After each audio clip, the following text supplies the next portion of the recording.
Ada ya kepada orang-orang gitu. Dan dari dulu kan aku emang cita-citanya pengen jadi guru ya. Terus sekarang dikasih kesempatan untuk bisa jadi dosen praktisi, itu aja udah seneng banget gitu. Itu udah.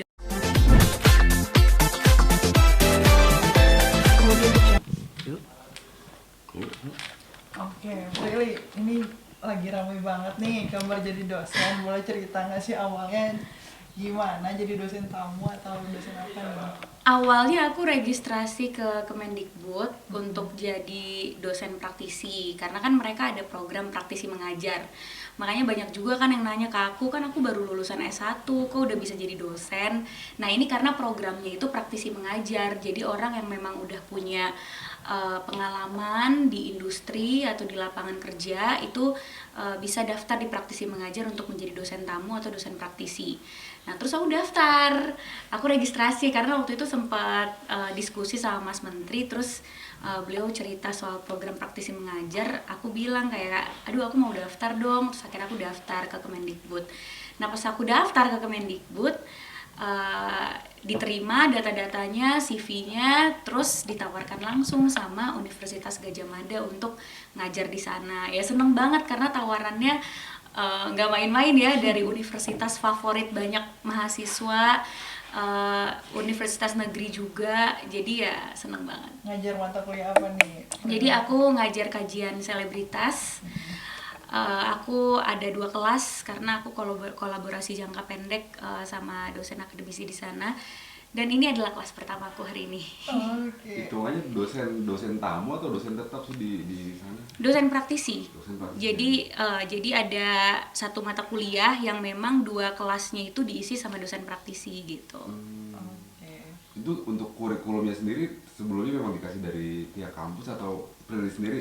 Dikasih sama pihak kampus, jadi aku nggak sembarangan bikin materi ya. Jadi benar-benar dikasih kurikulum dan materinya sama pihak kampus, lalu aku bikin sendiri materinya. Jadi dikasih tahu aku akan membawakan sesi apa, terus aku bikin materinya. Nah setelah aku bikin materinya, present ke dosen akademisinya, terus baru udah bener atau belum materi aku, apa yang perlu ditambahkan, apa yang perlu dikurangi gitu. Jadi emang melewati diskusi, meeting sama dosen akademisi di sana, sama tim praktisi mengajar juga. Jadi nggak asal bikin materi dan nggak asal datang terus ngajar aja gitu. Kemarin kan udah sempat ngajar online gitu ya, dan sekarang mau ngajar offline langsung gitu. Iya. Seperti apa sih persiapannya? Kemarin pas ngajar offline gimana? Sebenarnya sih sama aja ya rasa deg-degannya ya. Bedanya kalau online kan sebenarnya mahasiswanya justru lebih banyak. Waktu online tuh hampir 1.000 yang ikut kelas aku. Cuma kalau hari ini ya mungkin 40 orang, 40 mahasiswa yang ikut. Bedanya tatap muka langsung sama online gitu. Ya mungkin tantangannya lebih beda ya. Kalau online mungkin lebih santai karena mungkin akunya sambil duduk, terus ya lewat Zoom meeting. Kalau ini sekarang ya, tatap muka langsung, bisa tanya jawab langsung, ya lebih seru sih harusnya ya. Dan nggak sabar aja sih karena ini pengalaman pertama juga. Boleh dikasih bocor nggak, Prilly? Materi pertama yang pengen dibawain gitu iya. buat nanti apa?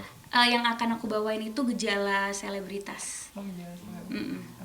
Berarti ini nggak Yang jauh, mencangkup 2, selebrifikasi sama selebritisasi gitu. nggak jauh beda sama dunia kamu juga ya? Nggak jauh beda, makanya kan aku dipilih sebagai dosen praktisi karena memang aku udah ada di industri ini dan aku bisa memberikan insight atau perspektif aku dari dunia industri gitu.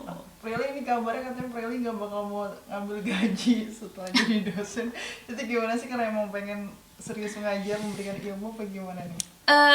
Iya karena memang aku tuh ngajar bukannya untuk menjadi pekerjaan utama aku ya. Pekerjaan utama aku kan aku tetap ya sebagai aktor, produser gitu. Ngajar tuh emang apa ya, bentuk aku mengabdi lah kepada orang sekitar aku, kepada ya kepada orang-orang gitu. Dan dari dulu kan aku emang cita-citanya pengen jadi guru ya. Terus sekarang dikasih kesempatan untuk bisa jadi dosen praktisi, itu aja udah seneng banget gitu. Itu udah menjadi kesempatan yang luar biasa lah buat aku. Jadi pas ditanya mau digaji atau enggak, ya pasti aku jawabnya nggak usah deh, nggak apa-apa gitu. Karena aku udah sangat senang melakukannya gitu. Mulia sekali. Really bisa sampai di titik ini, punya rumah, jadi dosen, kemarin juga masuk majalah Forbes. Apa sih yang Prilly lakuin bisa sampai di tahap ini? Ya terus melakukan dan mengevaluasi diri sih ya. Pokoknya tiap harinya tuh aku pasti mengevaluasi diri, apa sih yang kurang dari diri aku, terus apa sih yang aku punya gitu, potensi yang aku punya tuh apa sih yang bisa aku gali lagi. Aku tuh tipe yang penasaran sama diri sendiri gitu, kayak kalau udah bisa ngelakuin ini, kira-kira kalau ini bisa gak ya dilakuin gitu, terus dicari tahu gitu. Oke, belajar, terus dicoba gitu, kayak misalnya jadi produser bisa gak ya, oh dicoba ternyata bisa, terus kayak jadi dosen bisa gak ya, ya coba aja daftar ke Kemendikbud gitu kan. Jadi ya aku tipe yang sangat penasaran sama diri sendiri dan terus pengen ngegali potensi sih, makanya jadinya banyak nyoba gitu, nyoba A, B, C, D, dan ternyata aku emang suka gitu, dan yang aku coba memang bidang-bidang yang aku suka gitu. Tapi kan pasti ada kesulitannya nih, kamu nyikapin kesulitannya gimana? Sharing kah atau? Kesulitannya itu sebenarnya di waktu, dibagi waktu. Manajemen waktu. Yes, karena hari ini aja aku pagi, ya aku berangkat nih, terus nyampe sana ngajar, pulang lagi ke Jakarta karena aku harus ngisi acara, jadi kayak bener-bener waktunya tuh mepet banget. Hari ini ada 3 agenda lah, nyampe sana ngajar, terus aku ada meeting online, jadi di sela-sela nanti di sana aku meeting online, terus pulang lagi langsung make up dan siap-siap lagi untuk kerja di Jakarta. Jadi yang susah adalah manajemen waktunya, dan untuk menyempatkan hari ini bisa hadir ke Jogja itu cukup melewati banyak hal yang sangat-sangat luar biasa lah gitu. Ngatur waktunya sama manajer, ngatur waktunya sama tim praktisi mengajar.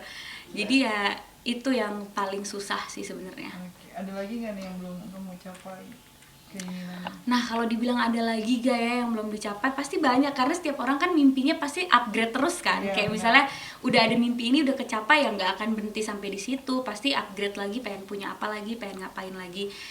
Ya pasti pengen lah banyak hal gitu ya. Mungkin untuk saat ini mengembangkan bisnis-bisnis yang ada, kan aku juga sekarang udah punya production house, jadi ya pengen terus produksi film yang banyak, series yang banyak.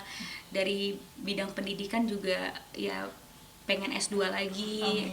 Entah kapan, mungkin tahun depan, yang sempet aja gitu ya, karena banyak tanggung jawab lain juga.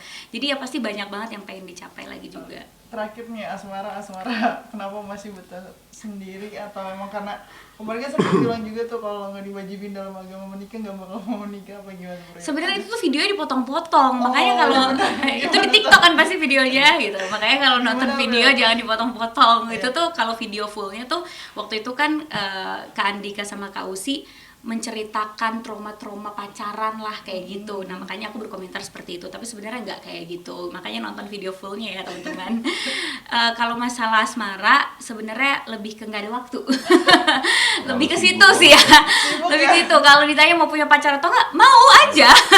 Tapi masalahnya nggak ada waktunya gitu, kayak jadinya itu belum menjadi prioritas aku lah, karena ya untuk diri sendiri aja belum ada gitu waktunya gimana untuk pacaran. Karena menurut aku pacaran kan juga komitmen yang harus diseriusin ya, apalagi aku juga sekarang udah umur 26, kalau pacaran juga nggak mau yang main-main gitu. Jadi kalaupun pacaran ya aku pengen bener-bener komit. Nah untuk bener-bener komit sama orang ya aku harus punya waktu. Nah untuk sekarang aku belum ada waktunya gitu. Nah, untuk waktu mengajar sendiri kan bakalan apa ya, bolak-balik Jakarta Jogja dulu nggak sih, ini beberapa waktu belakang ke depan gitu? Nanti di Oktober ada 1 kelas lagi. Nanti kita lihat apakah aku bisa ke Jogja lagi atau online, karena sebenarnya sesinya bisa dilakukan dua kali gitu, kayak offline atau online gitu. Jadi bisa online juga gitu ya? Bisa online juga. Really, boleh lihat nggak outfit hari ini ngajar di biasa aja cuma pakai blazer aja seperti biasa. Rapi banget. Ya harus rapi dong, kan mau ketemu mahasiswa. Biasa aja sih sebenarnya, kayak ya ini cuma pakai blazer aja sama kemeja, ya seperti style aku pada umumnya lah. Aku juga kalau lagi mau meeting kan style kayak gini gitu. Tapi Prilly emang lebih suka kayak style fashion yang simple dan elegan, sederhana tapi ternyata iyalah simple aja, kan kita mau ngajar ya, bukan mau fashion show. Jadi ya sederhana aja. Tapi simple tapi terlihat tetap elegan gitu. Masa sih? Makasih loh. Boleh tahu nggak outfitnya banyak juga nih yang ngira termasuk branded yang harga Enggak, jutaan gitu nggak sih? enggak, ini enggak branded sama sekali. Ini banyak di online shop. Kalian kalau mau cari juga ada di e-commerce model kayak gini banyak gitu. Aku enggak harus branded lah. Oke. Terima kasih, Terima kasih, teman aku Pri. ke bandara ya.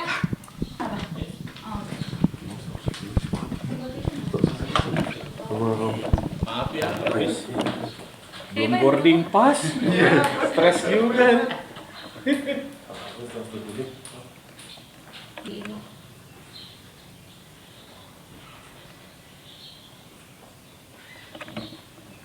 Oke.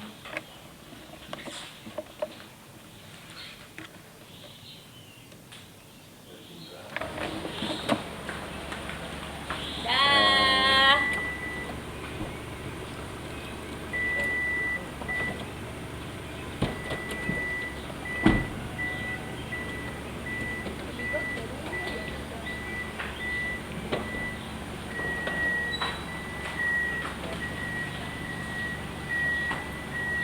Bye-bye. Deg-degan nggak sih Beli?